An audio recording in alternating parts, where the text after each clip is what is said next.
സങ്കീർത്തന പുസ്തകത്തിൽ നാം വായിക്കുന്നു, അവിടുന്ന് ഭൂമിയിലേക്ക് കൽപ്പനയയക്കുന്നു, അവിടുത്തെ വചനം പാഞ്ഞു വരുന്നു. അവിടുന്ന് കൽപ്പനയയച്ച് മഞ്ഞിനെ ഉരുക്കിക്കളയുന്നു. അവിടുന്ന് കാറ്റിനെ അയക്കുമ്പോൾ ജലം ഒഴുകിപ്പോകുന്നു.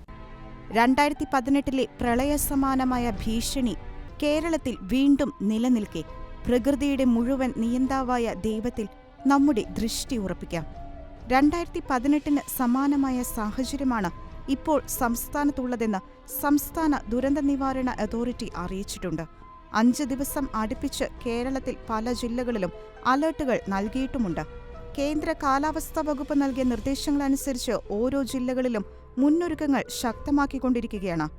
മിന്നൽ പ്രളയമടക്കമുള്ള ദുരന്തങ്ങൾ മുൻകൂട്ടി കണ്ട് ഡാമുകൾ പെട്ടെന്ന് നിറയുന്നത് ഒഴിവാക്കാനായി പല ഡാമുകളുടെയും ഷട്ടറുകൾ തുറക്കാനുള്ള നീക്കങ്ങളാണ് നടന്നുകൊണ്ടിരിക്കുന്നത്.